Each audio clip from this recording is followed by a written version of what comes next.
எதுக்கெடுத்தாலும் பாஜக உள்ள வந்துரும், பாஜக உள்ள வந்துரும் சொல்லி, சொல்லி மக்கள பயமுறுத்திக்கிட்டு இருந்த சூழ்நிலையில என்டிஏ கூட்டணிய ஆதரிக்கணும் அப்படிங்கிற ஒரு புரிதல் இருக்கு மக்கள்ட்ட. ஆனா பார்த்தோம்னா, இன்னைக்கு திமுக கட்சியில இருக்கும் அத்தன பேருமே பார்த்தோம்னா, கோயில் கோயிலா ஏறி இறங்குறாங்க. அதுதான் இங்க முக்கியமான விஷயம். கையெடுத்து இப்படி கும்பிட்டா ஷிர்க் அப்படின்னு சொல்லக்கூடிய இந்த சொரணகட்ட இந்துக்கள் இருக்காங்க இல்லையா?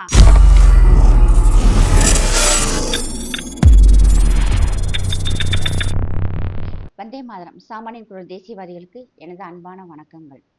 எதுக்கெடுத்தாலும் பாஜக உள்ள வந்துரும், பாஜக உள்ள வந்துரும் சொல்லி, சொல்லி மக்கள பயமுறுத்திக்கிட்டு இருந்த சூழ்நிலையில, இன்னைக்கு மக்கள்ட்ட ஒரு நல்ல மாற்றம் ஏற்பட்டிருக்கு. ஒரு தெளிவு ஏற்பட்டிருக்கு. ஒரு புரிதல் இருக்கு. நம்ம ஏன் இன்னைக்கு என்டிஏ கூட்டணிய ஆதரிக்கணும் அப்படிங்கிற ஒரு புரிதல் இருக்கு மக்கள்ட்ட. ஆனா இந்த மதசார்பற்ற கூட்டணியில இருக்கும் கட்சிக்காரங்க என்ன செய்றாங்கன்னா, பாஜகவ மட்டுமே ஒரு வெறுப்பு பிரச்சாரத்த இப்ப வரைக்கும் தூக்கிக்கிட்டு இருக்காங்க. இந்த முறை அது எடுபடாது. மக்கள் அத புறம் தள்ளி விட்டு போய்க்கிட்டே இருக்கிறாங்க. இன்னொன்னு பார்த்தோம்னா, இந்த திமுக கட்சியில இருக்கும் அத்தன பேருமே ரொம்ப முக்கியமாக தூக்கி பிடிக்கிறது ஹிந்தி. ஹிந்திய தூக்கி போட்டு மக்கள் எல்லாரும் மிதிச்சுட்டாங்க. அடுத்து 2வது பார்த்தோம்னா, ஹிந்து விரோத ஆட்சி இங்க ஓப்பனாகவே எல்லாருக்கும் நல்லா புரியிற மாதிரியே ஓப்பனாகவே நடக்கும். நமக்கு எத்தனையோ இடங்கள்ல பார்த்தோம்னா, இன்னைக்கு கோயில் கட்டுறதுக்கு எதிர்ப்பு தெரிவிக்கிறாங்க. அதே மாதிரி கோயில்கள புனரமைக்கிறதுக்கு விடமாட்டேங்கிறாங்க. திருப்பரங்குன்றத்துல தீபம் ஏத்த விடமாட்டேங்கிறாங்க. இது மாதிரி பல விஷயங்கள் நடந்துகிட்டு இருக்கு. இதற்கு எதிராக எந்த கட்சிக்காரங்களுமே வாய தொறந்து பேசுறதில்ல. ஒரு சில என்டிஏ கூட்டணியில் இருக்கும் திருமாறஞ்சி ஆட்கள், அவர் மாதிரி ஆட்கள் மட்டும் தான் இதற்கு ஒரு எதிர்ப்பு குரல தெரிவிச்சாங்க. ஆனா பார்த்தோம்னா, இன்னைக்கு திமுக கட்சியில இருக்கும் அத்தன பேருமே பார்த்தோம்னா, கோயில் கோயிலா ஏறி இறங்குறாங்க. அதுதான் இங்க முக்கியமான விஷயம். அதாவது அவங்களுக்கு நம்பிக்கை இல்ல. அந்த நம்பிக்கை இல்லாத விஷயத்த அவங்க அவங்களோட வச்சுக்கணும். ஆனா அத என்ன செய்வாங்கன்னா, மூட நம்பிக்கை, மந்திரங்கள் எல்லாம் தவறாக இருக்குன்னு சொல்லிட்டு, தவறாக புரிஞ்சுகிட்டு, எல்லாத்தையுமே மூட நம்பிக்கை அப்படின்னு சொல்லிட்டு, இத ஒழிச்சு கட்டிறணும் அப்படிங்கிற அளவுல பேசிக்கிட்டு இருந்த அத்தன பேருமே பார்த்தோம்னா, இன்னைக்கு சேகர் பாபு ஐயா போன மாசம் ஐயப்பன் கோயிலுக்கு கேரளா ஐயப்பன் சுவாமி கோயிலுக்கு போயிட்டு 18 படிய ஏறும்போதெல்லாம் பார்த்தீங்கன்னா, அவ்வளவு ஒரு பயபக்தி தொட்டு தொட்டு கும்பிட்டுட்டு ஏறுறாரு. இப்ப பார்த்தோம்னா, திருமாவளவன் கோயிலுக்கு போயிருக்காங்க. எல்லா எல்லா அரசியல்வாதிகளுமே பார்த்தோம்னா, ஓபிஎஸ் ஐயா, அவங்களுடைய மகன், எல்லா அமைச்சர்களுமே இன்னைக்கு கோயில் கோயிலா ஏறி இறங்குறாங்க. துரைமுருகன் முதல் கொண்டு கோயிலுக்கு போயிட்டு வர்றாங்க. எதற்கு இந்த டபுள் வேஷம் போடுறாங்க அப்படின்னு தெரியல. அது மட்டும் இல்ல, கையெடுத்து இப்படி கும்பிட்டா ஷிர்க் அப்படின்னு சொல்லக்கூடிய இஸ்லாமியர்கள் இஸ்லாமிய வேட்பாளர்கள் எல்லாருமே பார்த்தோம்னா, தூக்கு நகையே இப்படி இறக்குறது இல்ல. அது மட்டும் இல்லாம செஞ்சி மஸ்தான் ஆகட்டும், ஆவடி நாசர் ஆகட்டும், காதர் பாட்சா இவங்க எல்லாருமே பார்த்தோம்னா, நெற்றியில குங்குமம், விபூதி, சந்தனம் வச்சிருக்காங்க. கழுத்துல மாலை போட்டு, கையில வேல் எல்லாம் தூக்கி வச்சுக்கிட்டு இருக்காங்க. அதாவது முருகன் கோயிலுக்கு அங்க விளக்கேத்த விடாத சமயத்துல யாருமே வாய தொறக்கல. ஆனா இன்னைக்கு பாத்தீங்கன்னா, அவங்களா வாலண்டியராவே கோயிலுக்குள்ள போய் சாமிய கும்பிட்டுட்டு ஓட்டு கேட்க போறாங்க.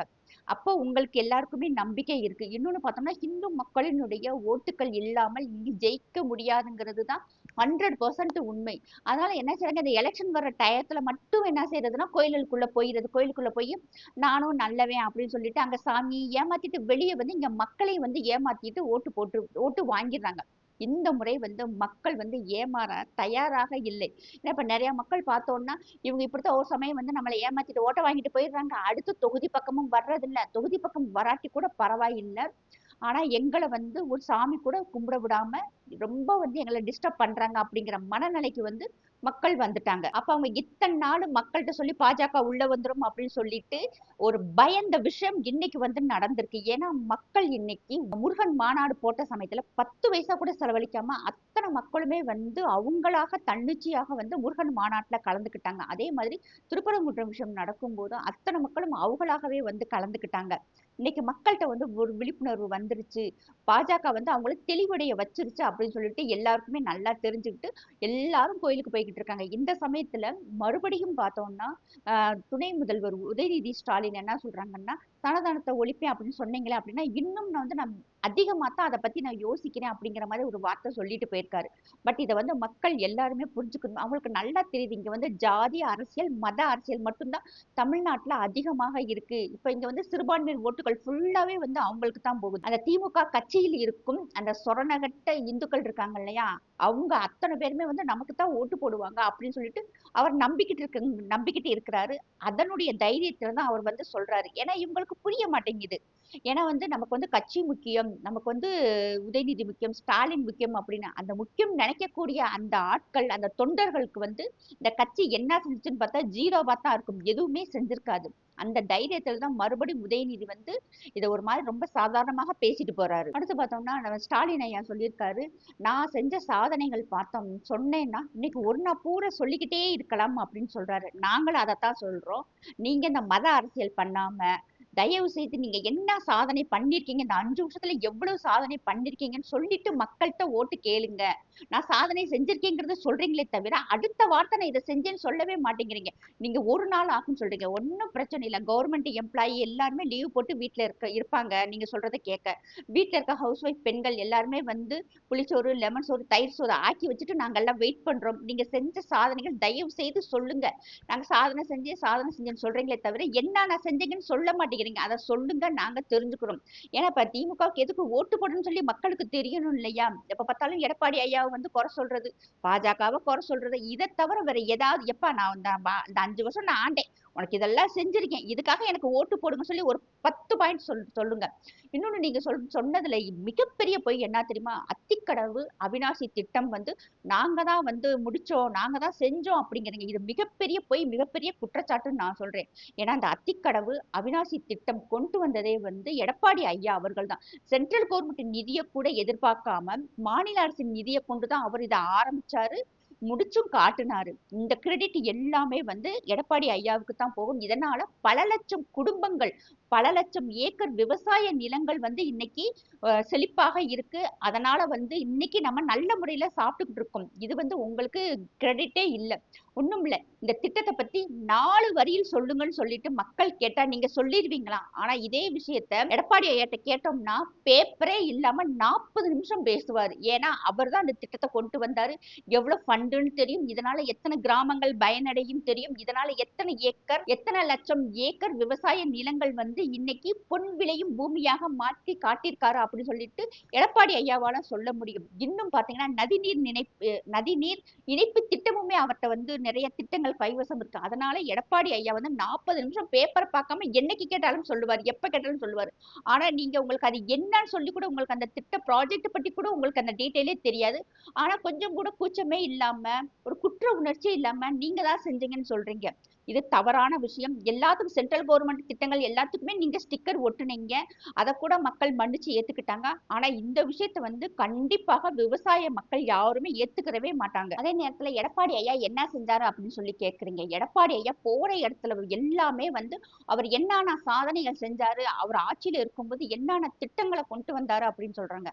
அதே மாதிரி அம்மா கொண்டு வந்த அத்தனை திட்டங்களுமே அவருடைய ஆட்சியிலுமே கண்டினியூ பண்ணி தான் வந்துச்சு. அம்மா உணவகம், மினி கிளினிக்கு, அதே மாதிரி பார்த்தோம்னா பெண்களுக்கு தாலி, நிதி உதவி கொடுத்தது, லேப்டாப் கொடுத்தது, சைக்கிள் கொடுத்தது, ஃப்ரீ பஸ் பாஸ் கொடுத்தது, எல்லாமே அம்மா அம்மா கொடுத்த திட்டங்கள்.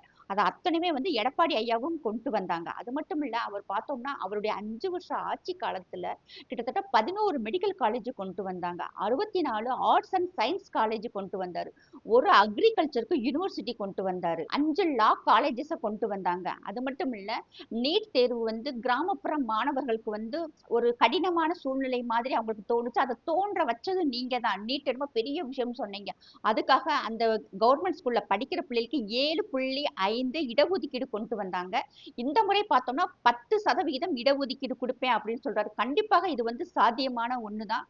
எடப்பாடி ஆட்சிக்கு வந்தா கிராமப்புறத்துல படிக்கும் தமிழ் வழி கல்வியில படிக்கும் கவர்மெண்ட் ஸ்கூல் பிள்ளைகளுக்கு 10% இடஒதுக்கீடு கிடைக்கும். எடப்பாடி ஐயா அந்த ஆட்சியில இருக்கும்போது உலக முதலீட்டாளர் மாநாட்டில் பார்த்தோம், பல லட்சம் கோடி ரூபாய் நம் தமிழ்நாட்டுக்குள்ள வந்துச்சு. புதிய தொழில் திட்டங்கள் உருவாச்சு, நிறைய ஸ்டார்ட் அப் கம்பெனிகள் ஆரம்பிச்சாங்க. எடப்பாடி ஐயாவினுடைய முயற்சினாலதான் தமிழ்நாட்டுக்கு இவ்வளவு விஷயங்கள் நடந்தது.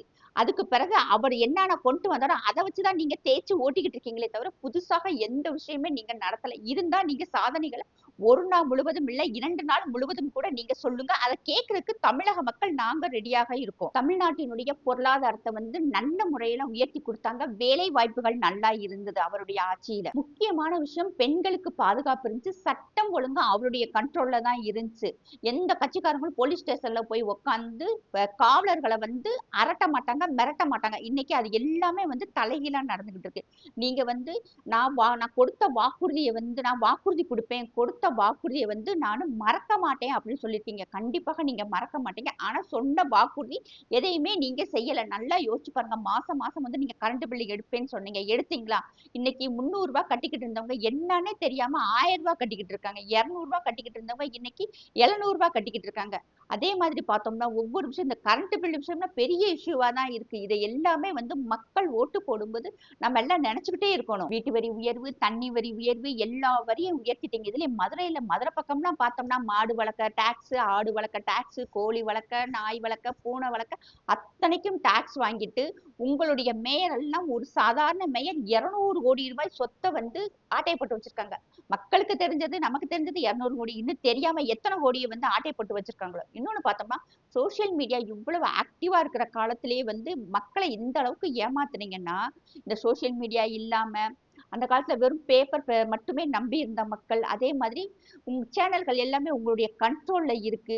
அதையும் மீறி மக்கள் வந்து இந்த அளவுக்கு தெளிவா இருக்கிறாங்கன்னா அதெல்லாம் மிகப்பெரிய ஆச்சரியமான விஷயம்தான். ஆனா எங்களுடைய முன்னோர்கள் இருந்தாங்க பாருங்க, எங்க தாத்தா பாட்டியெல்லாம் அவங்களெல்லாம் நீங்க எந்த அளவுக்கு நீங்க ஏமாத்தி ஆட்சியை பிடிச்சிருப்பீங்க. ஐயா ஸ்டாலின் ஐயா மறுபடியும் சொல்றோம், நீங்க தயவு செய்து நீங்க செஞ்ச சாதனைகளை சொல்லி ஓட்டு கேளுங்க.